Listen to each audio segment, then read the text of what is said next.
Welcome to McPlum, simple solutions served daily. In this video, I will explain how to reduce video size on your iPhone. First, let's identify those large video files consuming valuable storage.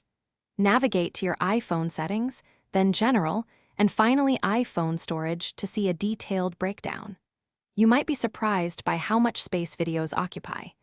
Begin by deleting any videos you no longer need or accidental duplicate recordings. This simple step can free up several gigabytes instantly, making a noticeable difference in your device's performance and available space.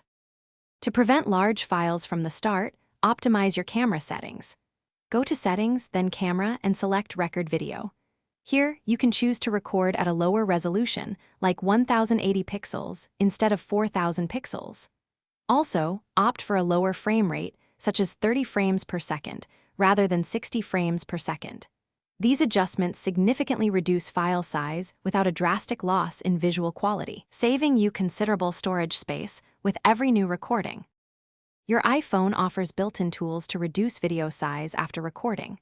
Open the Photos app, select a video, and tap Edit. You can easily trim the beginning or end of a video, removing any unnecessary footage. Cropping the video frame can also help reduce its overall data footprint. After making your edits, save the video as a new clip.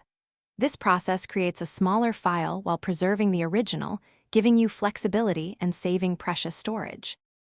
For more significant space savings, consider external solutions.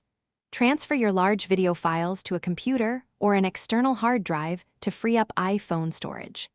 Cloud services such as iCloud Photos or Google Photos offer excellent options for offloading videos while keeping them accessible.